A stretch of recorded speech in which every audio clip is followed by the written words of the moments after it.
judul-judul berita 2 hari ini bahwa PSI resmi menarik dukungan kepada Pak Ganjar. Padahal tidak ada pernyataan seperti itu. Sekaligus mau mengklarifikasi nih Mas Feby bahwa tidak ada penarikan dukungan, tidak ada juga deklarasi dukungan gitu ya. Ini masih berproses, belum konklusif. Hari ini saya pikir Gibran salah satu anak muda yang berhasil sebagai kepala daerah. Di usianya yang sebegitu masih muda, sudah banyak terobosan-terobosan yang dia berhasil buat dan itu diakui oleh masyarakat juga gitu kan. Saya pikir Gibran salah satu anak muda yang bisa kita dorong. Kami sebagai institusi Mas, kami ini terus belajar gitu ya. Jadi kalau Pak Anies sebagai beliau ini adalah capres dan ingin berkunjung, tentu kami terima juga gitu. Kita namanya komunikasi kan harus dengan siapa saja, tapi soal dukung-mendukung itu kan hal yang lain. Ya. Dari Pak Prabowo dulu, satu kata. Ramah sekarang. Ramah ya. Pak Anies Baswedan. Manis. Pak Ganjar Pranowo. Baik. Assalamualaikum warahmatullahi wabarakatuh. Salam damai sejahtera buat kita semua. Om Swastiastu, Namo Buddhaya dan salam kebajikan. Saya Feby Mahendra Putra, Direktur Pemberitaan Tribun Network. 6 bulan lagi kita akan menjalankan apa yang disebut dengan pemilu serentak. Pemilu legislatif dan pemilihan paket calon presiden dan calon wakil presiden. Dan di tengah hangatnya suasana politik di Republik ini menjelang hajatan besar itu, Partai Solidaritas Indonesia menggelar acara di Tenis Indoor Senayan pada tanggal 22 Agustus yang lalu, yaitu disebut sebagai Kopi Darat Nasional. Apa yang menarik dari acara itu?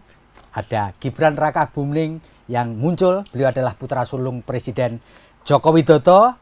Ada kemudian Yeni Wahid, putri dari mantan Presiden Republik Indonesia almarhum Abdurrahman Wahid.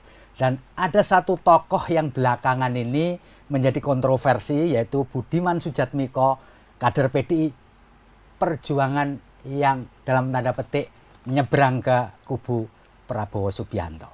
Dan untuk menjelaskan apa sih sebenarnya maunya PSI ini, telah hadir bersama dengan saya, Wakil Ketua Dewan Pembina Partai Solidaritas Indonesia, Grace Natali. PSI sering menyebut kadernya sebagai sis dan bro. Dan saya ingin menyapa sis Grace Natali. Apa kabar Mbak Grace?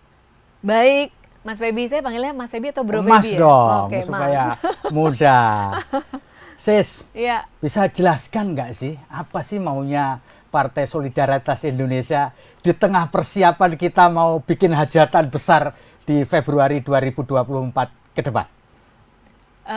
Acara kemarin ya Mas Feby Ya. Kopdarnas. Jadi Kopdarnas ini adalah ajang konsolidasi pengurus se-Indonesia dan ini merupakan bagian rangkaian proses PSI dalam memutuskan akan mendukung siapa. Oh, jadi gitu, ini ya. bagian dari proses mekanisme internal yang kami lakukan. Ya. Karena di situ teman-teman semua mereka rapat, seluruh ketua DPW berkumpul dan kemudian memberikan 4 rekomendasi. Rekomendasinya 4 poin sudah saya sampaikan di Kopdarnas. Yang pertama, dan ini mungkin yang membuat orang banyak yang salah mempersepsi, karena rekomendasi yang pertama itu dikatakan bahwa para pengurus wilayah ini merekomendasikan agar DPP Dewan Pembina menyerap kembali aspirasi masyarakat. Ojo ke susu, gitu. Jadi kan? seolah-olah mengevaluasi sesuatu yang telah dihasilkan barang lalu. Saya terutama rasa dengan Mas Ganjar ya. Betul, saya rasa ini yang kemudian diartikan oleh sejumlah media dan keluarlah dalam judul-judul berita 2 hari ini bahwa PSI resmi menarik dukungan kepada Pak Ganjar. Padahal tidak ada pernyataan seperti itu. Ini adalah rekomendasi dari Dewan Pimpinan Wilayah kepada Dewan Pembina dan juga DPP. Yang artinya rekomendasi itu bisa kita lakukan, bisa juga tidak dilakukan, kan rekomendasi. Dan kalau mau dikerjakan bentuknya apa, ini juga belum dibicarakan gitu. Jadi ini masih berupa rekomendasi umum saja gitu. Jadi poin pertama itu yang kemudian jadi mispersepsi ya. Rasanya itu karena dari 4 rekomendasi yang paling dekat kata-katanya dengan yang dipersepsikan oleh teman-teman media, poin nomor 1. Kalau nomor 2 kan terkait dengan mari kita pertimbangkan juga dalam memberikan dukungan yaitu siapa cawapres yang akan digandeng. Ini kan beda nih redaksionalnya. Begitu, jadi sekaligus mau mengklarifikasi nih Mas Feby bahwa tidak ada penarikan dukungan, tidak ada juga deklarasi dukungan gitu ya. Ini masih berproses, belum konklusif. Mm-mm. Nah, Sis, bisa dijelaskan nggak sih apa makna mengundang Budiman Sujatmiko, mengundang Yeni Wahid, Iya. terutama mengundang Gibran Rakabuming ini, apa konteksnya? Konteksnya mereka ini adalah anak-anak muda yang berprestasi di bidangnya masing-masing. Ya. Temanya itu kan talk show ya, Ya, yang dipandu oleh Helmi Ya. Yahya, Mas Febi. Jadi temanya itu tentang pemimpin-pemimpin muda, Ya. gitu. Mbak Yeni Wahid adalah seorang perempuan Nah. yang punya komitmen besar dalam keberagaman. Kemudian dia juga merupakan perwakilan perempuan Indonesia yang sangat Indonesia, tapi juga pergaulannya luas, bahkan sampai internasional gitu. Yang Iya. kita bayangkan perempuan Indonesia yang keren tuh Mbak Yeni Wahid, gitu Gitu ya. kan. Nah kemudian Budiman, Gibran, Budiman. Budiman dulu dong. Mas Budiman ini sahabat kami udah lama, Oh, gitu kan. Jadi bahkan dalam pernyataannya waktu ditanya di panggung, Mas Budiman bilang, saya nih seperti ada di rumah sendiri, kata Ya, dia gitu ya. kan. Jadi beliau nyaman, teman-temannya banyak di PSI, komunikasi kita lancar. Bahkan saya waktu master saya yang kemarin, kita kan punya project akhir. Project saya itu tentang desa digital. Nah saya kontak-kontakannya, tektokannya sama Mas Budiman terus. Jadi bukan karena ngece atau ngecek PDI Perjuangan, bukan ya? Enggak dong. Masa ini butiran debu mengejek partai pemenang pemilu, nggak mungkin lah, Mas. Enggak ya, enggak ya. Enggak lah. Lalu Mas Gibran? Mas Gibran kan hari ini adalah pemimpin muda kepala daerah yang sukses. Hmm. Dan saya baru-baru ini juga dari Solo ngelihat bahwa Solo itu keren banget sekarang. Di saat kita tuh masih ada ya tempat-tempat yang nyegel-nyegel rumah ibadah, Mas Gibran berani membuka segel rumah ibadah, gitu kan. Sekarang ini semua perayaan keagamaan itu dikasih tempat di depan balai kota. Mau pawai ogoh-ogoh, perayaan Natal, apapun itu, Ya. semua bebas. Dan indeks toleransi di Solo naik drastis gitu kan. Jadi keren banget. Sambil UMKM-nya juga pada go internasional. Bahkan di saat pandemi pun mereka tergolong baik gitu kan. Jadi kenapa enggak kita hadirkan sosok-sosok inspiratif ini supaya anak-anak muda yang kemarin datang, kader-kader kita dari berbagai kota, berbagai daerah, supaya mereka itu terinspirasi juga gitu loh. Dan sosok-sosok yang selama ini mereka lihat hanya di TV, hanya di podcast-podcastnya Tribun misalnya, bisa mereka lihat langsung dan sharing langsung pengalamannya. Nah, ada nggak hubungannya Gibran diundang itu dengan apa ya, kecenderungan PSI untuk mendorong Gibran dalam konteks ini untuk jadi calon wakil presiden? Ada nggak hubungan dengan itu? Ya, ini kan Lalu orang menghubungkan dengan Ya. dengan apa yang dilakukan oleh teman PSI ketika melakukan GR judicial review terkait dengan batas usia minimal calon presiden dan wakil presiden. Ada nggak hubungannya dengan itu? Ya kalau mau dihubungkan semua kan bisa aja terhubung semua gitu ya. Tapi kemarin itu kami mengundang Gibran sesuai dengan kapasitasnya, dan hari ini kan juga beliau diundang di mana-mana. Saya pikir kita tidak perlu meyakinkan publik tentang keberhasilan seorang Gibran Rakabuming. Orang bisa ngelihat sendiri gitu kan. Nah soal GR, PSI itu meminta agar tolonglah dikembalikan ke Undang-Undang Pemilu sebelumnya. Di mana Undang-Undang Pemilu sebelumnya itu sudah menetapkan batas minimum usia capres, cawapres itu 35 tahun. Dua undang-undang pemilu sebelumnya, Undang-Undang tahun 2003 dan 2008 itu batas minimumnya 35 tahun. Justru yang aneh ini tiba-tiba Undang-Undang tahun 2017 yang tiba-tiba berubah menjadi 40 tahun dengan alasan kalau di bawah 40 tuh usianya masih labil. Nah ini tidak kuat alasannya secara yuridis, secara saintifik juga sudah dibantah oleh banyak pakar bahwa rentang 35 sampai 40 tuh kategorinya sama dewasa akhir. Gitu. Jadi tidak bisa dikatakan 40 itu sudah nggak labil, 35 masih labil, 36 masih labil gitu. Ya, jadi tidak ada hubungan GR itu dengan Gibran Rakabuming dan tulisan kaos di Mbak Grace ya, di Sis Grace ya. Yang ada adalah sama-sama mungkin semangat untuk anak-anak muda bisa berkiprah kali ya, lebih baik lagi di Indonesia. Tapi kalau boleh ditanya lagi, emang menurut Sis Grace si Gibran memang sudah punya kapasitas dan punya kemampuan untuk didongkrak menjadi calon wakil presiden gitu? Ya. Menurut Sis? Menurut saya? Ya. Menurut saya orang yang bisa menempati posisi capres, cawapres itu kan harus dipilih oleh masyarakat. Ya. nggak ada sekolahnya, ya nggak? Iya, betul. Nggak bisa magang juga, ya kan? Ya berarti kita hanya bisa melihat dari dalam posisi-posisi dia sebelumnya, bagaimana dia memanage organisasi, bagaimana memanage birokrasi, Ya. bagaimana memiliki kebaruan-kebaruan ide, kan itu yang kualitas yang bisa kita lihat. Hari ini saya pikir Gibran salah satu anak muda yang berhasil sebagai kepala daerah. Di usianya yang sebegitu masih muda, sudah banyak terobosan-terobosan yang dia berhasil buat, dan itu diakui oleh masyarakat juga gitu kan. Saya pikir Gibran salah satu anak muda yang bisa kita dorong, selain daripada ada juga nama-nama lain yang ikut JR juga nih. Kasihan nih teman saya nggak disebut. Ada misalnya Emil Dardak yang ikut jadi pemohon loh, dan usianya beliau juga sekarang di bawah 40. Betul. Gitu kan sayang. Udah nyampe jadi wagub, ya kan, udah terbukti, sudah pernah juga jadi bupati, bagus juga. Kenapa orang-orang ini tidak punya kesempatan hanya karena soal umurnya kurang 1 tahun, kurang 2 tahun? Itu kan rasanya sayang kita kehilangan calon pemimpin muda cuman gara-gara masalah umur yang landasannya nggak jelas itu. Sis, menurut Sis, perlu nggak seorang calon pemimpin nasional itu perlu gradual gitu? Jadi setelah jadi wali kota, jadi gubernur dulu deh. Perlu nggak sih itu tahap itu dilalui? Menurut Anda? Kalau bisa, tentu lebih baik.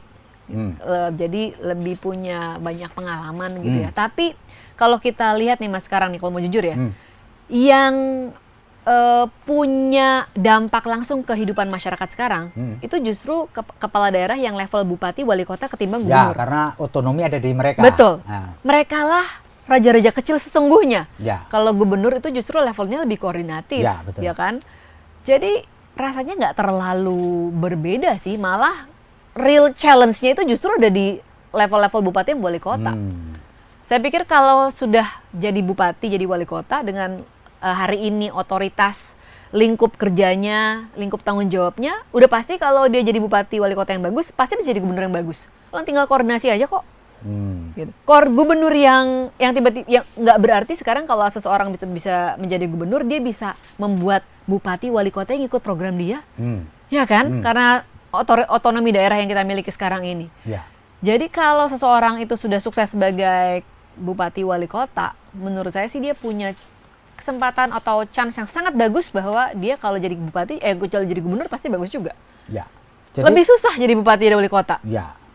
Jadi menurut PSI dan SIS, selama ini kalau dari penjaringan dari para kader dan dari pengurus yang memang masuk di dalam daftar atau kriteria cawapres itu siapa? Kami nggak mau berandai-andai nih Mas. Terus terang belum ada daftar khusus sih. Tapi saya rasa kalau orang mau maju di kontestasi nasional, itu kan memang harus dikenal ya.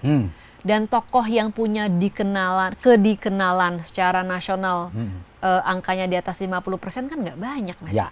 Karena memang kita punya problem nih soal kaderisasi, regenerasi, itu memang problem kita ya. Challenge-nya kita hari ini. Jadi daftar nama itu ya nggak banyak. Saya yakin daftar nama itu ya nama-nama yang selama ini masuk dalam radar media juga, yang sering teman-teman media undang mungkin ya. Itulah nama-nama yang ada juga dalam radar semua partai saya rasa. Sis, kan kalau kita lihat survei Litbang Kompas terbaru ya, yang mempunyai elektibilitas tinggi di cawapres adalah Pak Ridwan Kamil, betul kan? Pak Erick Thohir, Sandiaga Uno, gitu. Ya seputar nama itu. Apakah itu juga mirip-mirip dengan yang dibayangkan PSI atau ada nama lain yang di luar itu? Ya nama-nama itu kan beredar udah lama ya Mas, nggak ada penambahan baru sih. Gitu. Mungkin karena mentok di batasan umur juga ya. Jadi orang nggak bisa membayangkan ada anak muda misalnya yang berprestasi untuk bisa menjadi cawapres. Mungkin kalau MK nanti bisa mengabulkan, yang kita nggak tahu nih Mas, saya nggak juga berusaha jadi cenayang. Kalau dikabulkan dan pintu itu terbuka, mungkin kita bisa melihat ada tambahan nama baru di luar dari nama-nama itu. Karena mungkin faktor crucial point-nya pada usia itu tadi ya. Jadi orang di bawah 40 tahun nggak nongol. Udah pasti nggak nongol. Juga pertanyaan dari survei itu kan seringkali udah daftar semi terbuka gitu kan. Kan kalau orang umum Mas nggak sering-sering baca berita, nggak ngikutin banget, disuruh top of mind itu susah, ya nggak? Paling bolak-balik orang yang paling terkenal lah yang dia ingat. Yang kurang terkenal, yang 50% ke bawah itu orang udah susah sebut gitu kan. Jadi semi terbuka paling. Nah yang dimasukin sama petugas survei pastilah yang sesuai dengan kriteria undang-undang dong gitu kan. Jadi wajar nama-nama baru nggak pernah muncul. Sis, kalau ditanya selama ini dan terakhir hubungan PSI dengan Pak Ganjar, Prabowo dengan Anies, kalau disampaikan gitu bagaimana? Hubungan ya? Hubungannya baik-baik aja. Ya, maksud saya apakah itu intens kemudian menjalin hubungan atau kemudian ya hit and run saja gitu sambil lalu saja, ya, mulai dari Mas Ganjar dulu deh, bagaimana hubungan terutama setelah Mas Ganjar dideklarasikan oleh PDI Perjuangan sebagai bakal calon presiden tanggal 21 April 2023 yang lalu. Ya, ini kan komunikasi semuanya informal ya Mas ya. Justru komunikasi informal ini kan yang lebih berarti ya. Komunikasi sebelum dan sesudah deklarasi, komunikasi informal terus terjalin. Tapi kan kita setelah kami mendapatkan teguran, tentu kami lebih berhati-hati, ya enggak? Wah, ini ada aturan-aturan, ada rambu-rambu yang berbeda di setiap rumah tangga. Dan ini mungkin yang tadi awalnya kami miss gitu kan, kami spontanitas memberikan dukungan karena ada dasarnya jajak pendapat yang kami buat selama hampir 1 tahun. Namun ternyata ada rambu-rambu yang harus kita ikutin juga gitu kan. Nah tentu setelah itu kami lebih berhati-hati karena jangan sampai niat baik itu disalahpahami gitu kan. Jadi komunikasinya lebih agak berhati-hati sesuai rambu-rambu loh. Kita nanti kalau udah dikasih tahu sekali masih salah juga, jadi kan nanti jadinya kontraproduktif dan kita tidak mau itu begitu kan. Jadi tetap komunikasi informal, tapi mungkin aksi-aksi spontanitas khas anak-anak bocil ini jadinya membatasi diri. Jangan sampai aksi-aksi spontanitas diartikan berbeda dari maksud hatinya gitu ya. Gitu. Kalau dengan Pak Prabowo Subianto makin intens setelah silaturahmi atau gimana nih?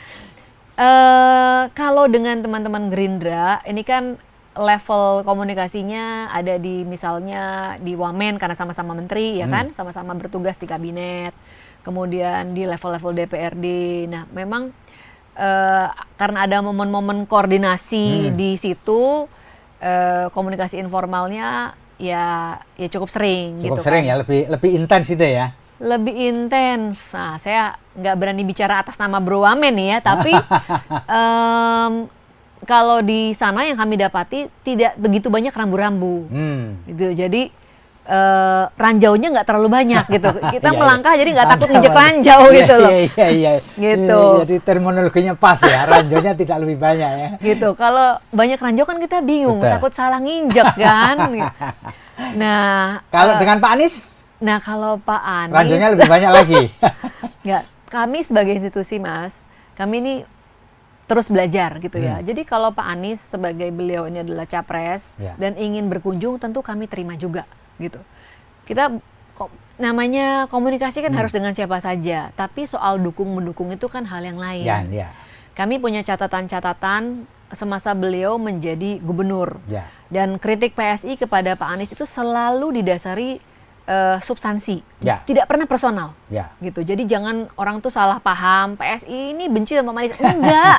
Kalau kami protes, kami kritis itu pasti misalnya program Pak Anies, kok yang ini dibudgetkan sekian, hampir 1 triliun misalnya untuk Formula E, tapi di saat yang bersamaan pipanisasi air bersih cuma 30 miliar di waktu yang sama.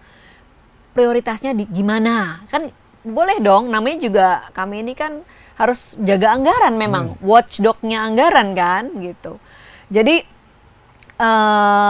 kami terbuka untuk semuanya. Kebetulan memang dari kubu Pak Anies belum ada yang nyoel-nyoel sih. Jadi, gitu ya. Jadi boleh dikatakan khusus untuk kubunya Pak Anies nih nyaris belum ada komunikasi gitu ya? Belum. Belum. Belum, tapi kami membuka komunikasi kok gitu. Memang kita nggak pernah di level personal sama Pak Anies kalau mengkritisi beliau soal anggaran gitu kan, soal kebijakan gitu. Selalu ada landasannya gitu. Jadi kalau misalnya ada yang nonton kubunya Pak Anies mau main-main ya nggak apa-apa, kami akan terima, nggak akan kita tolak, nggak akan kita begitu nyampe kita judesin gitu, nggak gitu kok, jangan khawatir. Iya, gitu. iya. Tapi soal dukung atau mendukung ini ada proses yang di PSI masih berjalan. Ya. Gitu. Dan itu pasti biasanya diambil pas injury time gitu ya? Nggak juga pas deket-deket. Mas, karena sekarang ini banyak elemen-elemen yang belum kebuka. Oke. Gitu kan. Contohnya cawapres, masih cair banget kan. Jangankan cawapres, soal capres pun masih sangat cair. Jangan-jangan bukan 3, jangan-jangan 2. Sekarang isu yang berkembang bahkan ada kemungkinan ada yang menjajaki isu Pak Ganjar Anies, ya kan? Nah ini masih banyak banget variasinya, masih sangat cair. Oleh karenanya kenapa kita harus buru-buru mengambil keputusan akhir? Kita cermati dulu dong, udah jelas dulu, baru kita bisa melihat gambarannya dengan lengkap. Meskipun waktunya tinggal 3 bulan lagi ya. Justru masih 3 bulan lagi di politik itu, apalagi udah tahun pemilu ya Mas. Lah dalam waktu nggak usah 3 bulan, lah untuk sebulan mungkin seminggu aja bisa banyak peristiwa-peristiwa baru terjadi ya kan. Gitu. Jadi justru jangan terburu-buru. Saya setuju banget dengan katanya Pak Jokowi, ojo ke susu. Ya itu ya. Udah paling bener Pak Jokowi deh. Iya. Sis, satu di antara partai yang paling berat itu adalah ketika harus mengikuti verifikasi faktual di KPU. Karena konon kabarnya bahwa persyaratan lolos verifikasi faktual ini ampun-ampun deh beratnya. Bisa cerita nggak? Bagaimana kiat yang dilakukan atau rumus yang dilakukan PSI supaya dia, dan nyatanya memang bisa lolos sebagai peserta pemilu 2024. Bisa cerita? Ya Mas, jadi memang verifikasi partai peserta pemilu di Indonesia ini yang terberat di dunia, Mas. Nggak ada negara lain yang seberat Indonesia. Kita itu harus memiliki kantor dan pengurus di 100% provinsi, kemudian di 75% kabupaten kota madya, 50% kelurahan kecamatan. Dan banyak lagi perintil-perintilannya Mas, kayak misalnya kantor itu kalau dicek sama petugas, ada foto presiden nggak? Ada surat menyurat nggak? Surat log kegiatan gitu kan? Ada papan nama nggak? Ada bendera nggak? Gitu. Dan macam itu perintil-perintilan itu semua checklist yang harus ada. Dan yang bikin susah adalah kalau ada yang kurang satu saja, nilainya tidak bisa 100%, maka dinyatakan gagal, se-Indonesia gagal. Gitu. Jadi kami ya betul-betul triknya yang kami buat makanya pengurusan PSI itu ramping sekali Mas. Di level DPP hanya 9 orang, baru-baru ini kita tambah setelah verifikasi selesai. Di level provinsi hanya 7 orang, di level kabupaten kota hanya 5 orang, terus selanjutnya hanya 3 orang. Ini memang rumus minimum yang harus ada. Nah kalau orangnya tambah banyak, pas diverifikasi harus hadir tuh Mas semuanya. Iya betul. Tambah gitu. rumit lagi tambah ya. rumit. Tambah rumit, entar ada yang sakit, entar ada yang pergi, ada yang kemana gitu kan.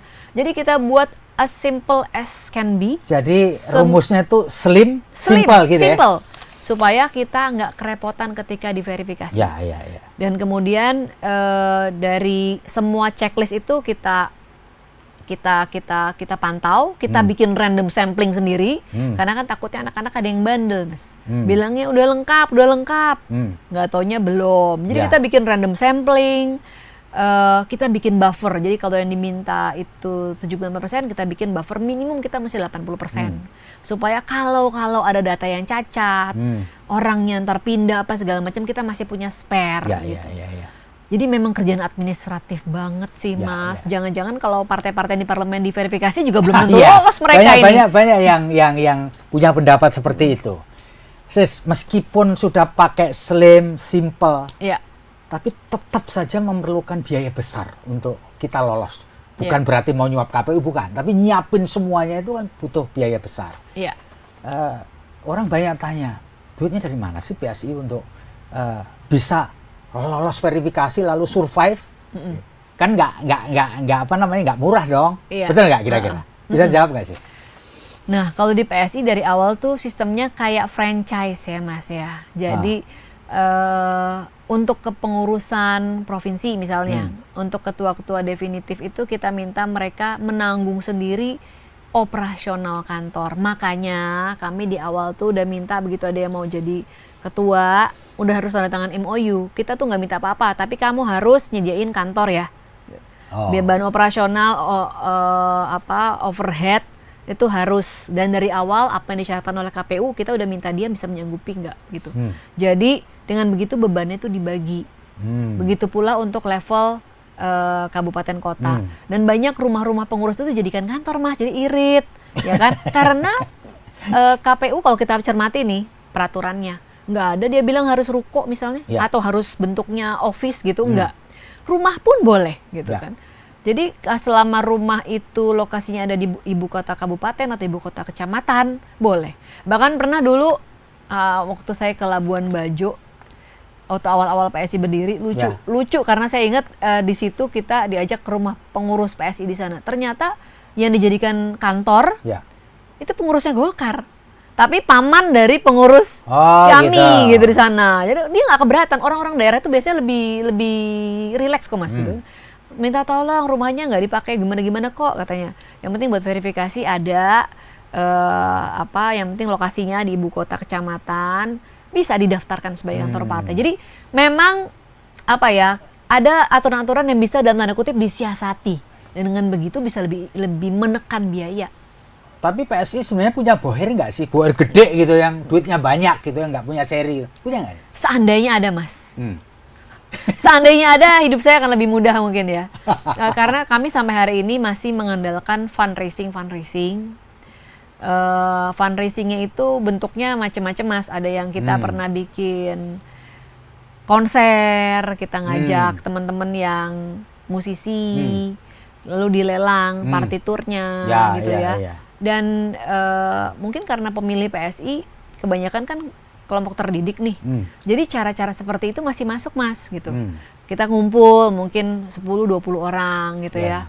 Terus kita jelaskan apa yang PSI ingin lakukan, kemudian tolong bantu. Jadi waktu sebelum Covid aja, waktu itu ya, saya berhasil mengumpulkan komitmen dari sejumlah donatur, kalau digabung-gabung itu 1 miliar per bulan. Ini orang-orang biasa dan tidak minta apa, lagi mau minta apa Mas ke PSI? Ya kan, di parlemen aja belum ada. Ya kan, nggak make sense kalau orang bantu PSI itu untuk minta sesuatu gitu kan. Karena kita nggak bisa bantu mereka juga, kita nggak ada di parlemen gitu kan. Tapi orang-orang ini ya percaya dan mau support. Kantor kami misalnya, kantor kami yang ada di Gondang Dia, itu sewa 5 tahun hasil fundraising. Oh gitu. Dibikin acara makan malam berkali-kali, ada yang hosting, ada yang maksudnya jadi tuan rumah gitu ya. Bahkan menunya aja bukan kami yang siapin. Gitu.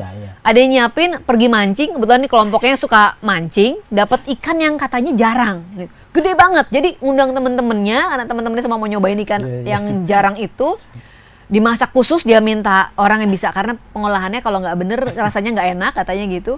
Ngumpul temen-temennya, udah ngumpul, kita dikasih waktu untuk ngomong. Habis itu urunan, makanya sempet berhasil mengamankan budget untuk sewa, tapi untuk renovasi butuh fundraising lagi.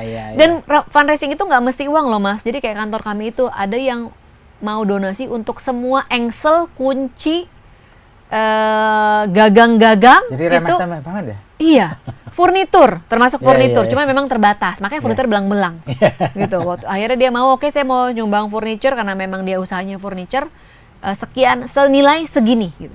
Ya selebihnya ya kita coba cari-cari sendiri. Gitu. Oke. Sis, saya tuh tertarik sama tulisan di kaos yang Sis pakai sekarang.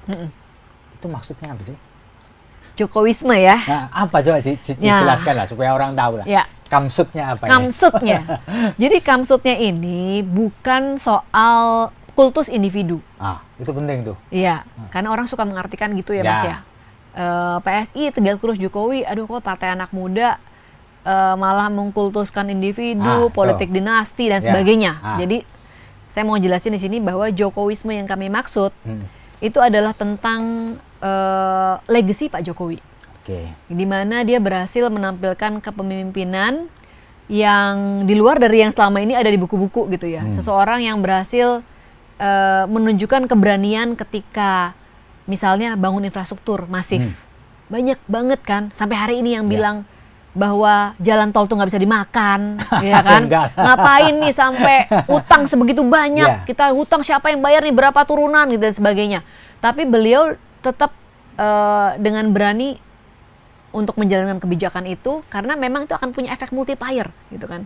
Gimana kita bisa ngomong soal kemajuan ekonomi kalau kita nggak terkoneksi gitu kan, untuk yang dasarnya aja nggak. Tentang hilirisasi, coba berapa presiden tuh sudah lewat dan kita hanya menjual komoditas mentah gitu kan. Tapi Pak Jokowi sekarang udah ban, nggak boleh lagi bahan mentah, bauksit misalnya, biji nikel nggak boleh tuh kalau nggak diproses dulu di smelter. Dan kita langsung lihat betapa nilai yang kita dapat dari ekspor nilainya berkali-kali lipat gitu kan. Jadi Pak Jokowi menunjukkan keberanian, dia berhasil melihat apa yang masyarakat butuhkan dan meskipun ditentang banyak orang, beliau siap pasang badan gitu kan. Jalan terus gitu. Dan meskipun beliau ini adalah kader sebuah partai, tapi dia berhasil menempatkan dirinya menjadi pemimpin bangsa yang berpihak pada semua orang gitu. Jadi kepemimpinan keren kayak gini, legacy beliau ini jangan sampai tidak dilanjutkan. Pak Jokowi sendiri kalau kita simak pidato beliau berkali-kali, kelihatan concern beliau itu tentang keberlanjutan. Dan itu concern kita juga. Kita ini udah mau mencapai puncak bonus demografi loh. Dalam waktu 10-15 tahun lagi. Lah kalau pemimpin selanjutnya mau mulai dari nol lagi, diobrak-abrik lagi, mundur ya. Nanti waktu nggak bisa diputar ulang, Mas. Bonus demografi begitu lewat, ya udah gitu kan. Rugi kita semua. Uang mungkin masih bisa dicari, tapi waktu nggak bisa diputar kembali. Jadi kami ingin agar ada keberlanjutan, agar tiang-tiang pancang yang sudah Pak Jokowi buat ini menjadi landasan pembangunan selanjutnya. Penerus Pak Jokowi siapapun itu membangun di atas tiang-tiang pancang yang Pak Jokowi sudah buat selama 9 tahun. Jangan mulai dari nol lagi. Nah, disitulah maksudnya Jokowisme itu. Kepemimpinan yang gayanya ala Pak Jokowi yang sangat kerakyatan. Tapi di satu sisi juga kita dapat recognition dari dunia internasional. Kepemimpinan yang di atas dari partai warna ini, warna itu gitu. Sis, benarkah memang pendapat yang menyatakan bahwa atau kader-kader PSI sering mengatakan bahwa kami tegak lurus kepada Jokowi? Artinya apa yang disarankan Jokowi ikut, seolah-olah kan nggak punya independensi gitu PSI itu, taklid gitu loh.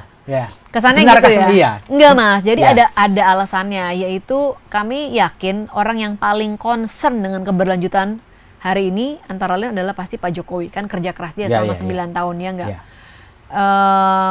Jadi di tengah kebingungan politik saat ini, salah satu kompas utama kami ya, mendingan kita coba jadikan Pak Jokowi kompas kita, karena beliau pasti yang paling punya informasi paling lengkap, ya kan, yang bisa ngulik betul-betul mana nih capres yang betul-betul punya komitmen untuk melanjutkan program-program beliau, atau mana yang tidak cukup berani misalnya untuk mengeksekusi kebijakan-kebijakan. Kita nggak cuma ngomong kebijakan dalam negeri loh Mas ya. Kalau Pak Jokowi itu kan selalu bicara tentang geopolitik. Nanti kita berhadapannya sama IMF, berhadapan sama Amerika, berhadapan dengan Cina nih di tengah dua negara yang lagi bersaing ini, posisi kita gimana? Jangan mau ditekan sana, tekan sini, butuh keberanian dong. Nah kalau tekanan dalam negeri aja udah nggak bisa lewat, apalagi tekanan luar negeri, ya kan? Jadi Pak Jokowi hari ini buat kami adalah kompas untuk melihat mana calon penerus beliau yang paling punya modalitas yang cukup menjamin program beliau itu bisa lanjut. Jadi kompasnya kita tuh Pak Jokowi, bukan membabi buta ikut manut apa aja, nggak gitu. Tapi hari ini pasti beliau yang paling punya keresahan itu, ya kan? Pasti beliau juga berusaha agar bisa menguliti gitu kan, ini mana nih yang paling punya kriteria yang cocok gitu kan. Ya kenapa kita nggak pakai kompasnya Pak Jokowi, dia yang paling punya akses kok ke semuanya capres-capres ini. Dalam acara Musra beberapa waktu yang lalu Pak Jokowi mengatakan, saya ini bukan ketua umum partai, tapi saya akan membisiki Kira-kira PSI sudah dibisiki belum nih sama Pak Jokowi? Belum? Atau sudah? Wah, pertanyaannya ini ya. Ya kan Pak Jokowi kan bilang begitu kan? Ya. Saya bukan ketua partai, tapi ya. saya akan membisiki gitu kan. Pertanyaannya PSI sudah dibisiki apa belum? Pertanyaannya, Pak Jokowi itu menurut saya udah bukan bisik-bisik lagi, Mas. Gitu ya? Beliau itu sudah ngomong keras-keras berkali-kali. Masalahnya kita ini mau denger apa enggak? Beliau ini kan orang Jawa ya, Mas. Ya. Dan beliau udah kepala negara. Jadi Saya- sanepan gitu dia ya? nggak akan eksplisit. Itu bukan gaya beliau. Jadi bentuk kias gitu. Tapi beliau terus menjatuhkan hint-hint yang harusnya bisa kita tangkap. Oh. Apalagi untuk hint-hint yang penting, beliau itu ngomong biasanya lebih dari sekali. Contoh, message tentang pemimpin yang berani itu beliau ngomong berkali-kali. Tentang keberlanjutan itu beliau ngomong berkali-kali. Nah, makanya kita ini udah bukan dibisikin lagi. Ya kan? Beliau tuh udah ngomong keras-keras, cuman kita nih punya sensitivitas nggak untuk menangkap itu? Lah, Apa kita sibuk dengan segala pikiran kita lah sendiri? PSI sudah bisa menafsir hint itu apa enggak? Bisa, Mas. Sudah bisa ya sekarang? Bisa. Oh, Kita itu, tapi Pak Jokowi hari ini dia memberikan hint tentang kriteria yang menurut beliau penting ya. Kemarin kan beliau juga bilang kita butuh yang bisa maraton misalnya. Bukan cuman sekedar lari-lari pendek gitu kan. Itu kan bicara soal kesinambungan lagi tuh, Mas. Tentang jangka panjang lagi gitu misalnya. Jadi Artinya pemimpin yang masih muda bisa diafsirkan begitu. Yang sudah pakai tongkat nggak bisa lari kenceng gitu. kalau saya sih nggak ngelihat ke situ ya, tapi masih lebih ke karena kan belum ada, belum dibuka pintunya. Ya mungkin kalau udah dibuka pintunya, hint berikutnya bisa ke situ. Iya. Tapi soal ke sikap-sikap, coba kita coba lihat pemimpin atau kalau kita punya ayah gitu kan yang ngajarin kita. Kadang kan dia itu nggak selalu harus, dia pengen kita juga punya daya kritis kan, Mas. Tapi dia kasih petunjuk. Ya. Supaya kita juga ketika kita sampai pada kesimpulan itu merupakan hasil proses kita berpikir sehingga kita bisa dengan lebih rela hati menjalaninya ketimbang kalau dibilang kamu pilih ini dong A atau pilih B. Mungkin kita akan kenapa harus gitu kan. Saya rasa Pak Jokowi sebagai seorang ayah bangsa hari ini sedang mengajar kita untuk berpikir dengan alur berpikir beliau, concern beliau tuh beliau drop hint-nya berulang kali. Tinggal kita ini mau denger nggak? Atau kita yang udah dalam hati kita membuat keputusan sendiri, saya mau dukung yang ini. Kalau nggak yang ini berarti gitu kan. Ya. Pengkhianat berarti mau ada banyak label Mas sekarang di WA grup udah rame gitu kan. Dan setelah itu kita menutup mata kita, menutup telinga kita untuk mendengar concern-concernnya Pak Jokowi. Kalau udah gitu susah, Mas. Mau kita jelasin kayak gimana? Saya nggak tahu Mas Femi udah terlibat belum dalam war di WA group. Kalau saya udah terus, Mas, gitu kan. Saya melihat bahwa kelompok-kelompok ini, saya udah bilang berkali-kali bahwa kami itu belum konklusif. Ya. Tapi terus dihajar. Tapi kalau kita bilang coba deh, Mbak, Mas, lihat yang calon yang ini begini loh, udah nggak mau denger, Mas. Ya. Saya rasa Pak Jokowi pun pasti ada dalam posisi yang sama gitu. Jadi daripada kita gontok-gontokan kayak gitu, mendingan diajak untuk berpikir kenapa kita butuh kriteria yang seperti ini supaya kita sendiri yang akan sampai pada kesadaran itu. Karena kalau nggak capek, Mas, berantemnya itu. Ya. Gitu. Oke. Sis, boleh nggak saya tanya? Coba dirumuskan dalam satu kata mengenai 3 bakal calon. Misalkan, Waduh. ya dalam satu kata aja, misalkan Prabowo gagah, nah, apa gitu. Yang pertama dulu, dari Pak Prabowo dulu, satu kata. Ramah sekarang. Ramah, ya. Pak Anies Baswedan. Manis. Anies. Pak Ganjar Pranowo. Baik. Baik. Jadi ramah, baik, manis. Iya. Iya kan, gitu. Ini pertanyaan saya yang terakhir, Sis. Iya. Sepandang Anda jadi politisi, apa yang tidak bisa Anda lupakan? Pengalaman yang tidak bisa Anda lupakan sepanjang Sis menjadi politisi? Wah, banyak, Mas. Lu paling kok. Paling tuh nggak ada Paling ya? lain, paling. Oke, mungkin yang baru-baru ini aja ya, Mas. Ya, apa itu? Saya serem dengan bagaimana sekarang informasi beredar di masyarakat. Terus? Karena kita sampai di era di mana orang begitu mudah percaya dengan hoax. Gitu. Dan kami ini udah Menjadi bagian menjadi korban tuh berkali-kali gitu. Dan mau dibikin, orang kan bilang, ya udah bikin klarifikasi dong kalau begitu. Masalahnya klarifikasi itu tidak beredar sehebat hoax. Orang lebih suka nyebarin berita buruk ketimbang berita baik. Jadi ini pasti dialami, pasti nggak cuma PSI ya. Saya yakin juga nanti ke para capres akan seperti itu gitu. Dan itu membuat kita nih harusnya jadi lebih kritis, harus lebih hati-hati setiap menerima informasi, jangan langsung percaya. Sekalipun itu informasi buruk tentang orang yang kita nggak suka.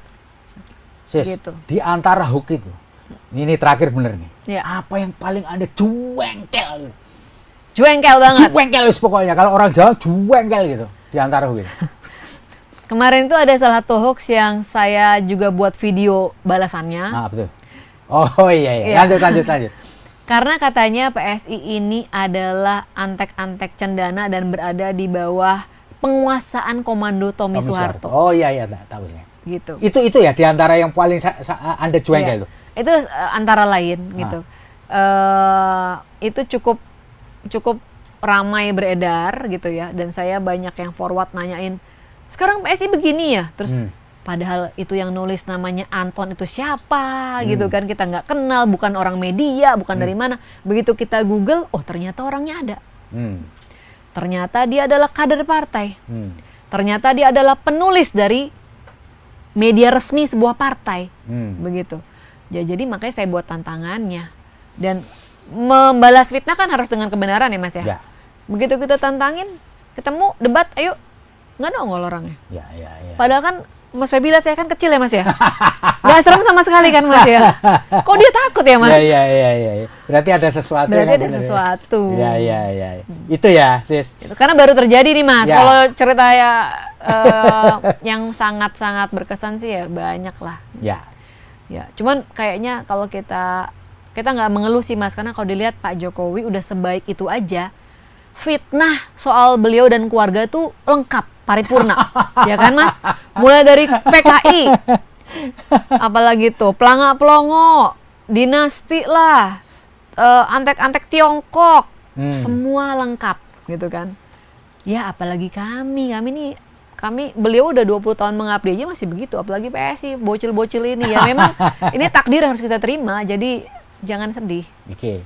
Baik. Sis Krisna Natali, terima kasih. Ngobrol kita luar biasa pada kesempatan hari ini.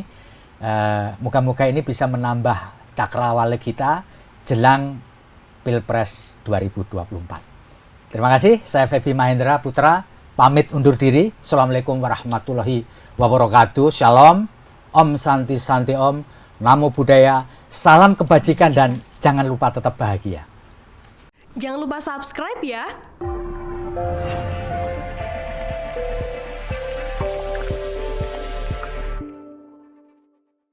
Jangan lupa subscribe ya.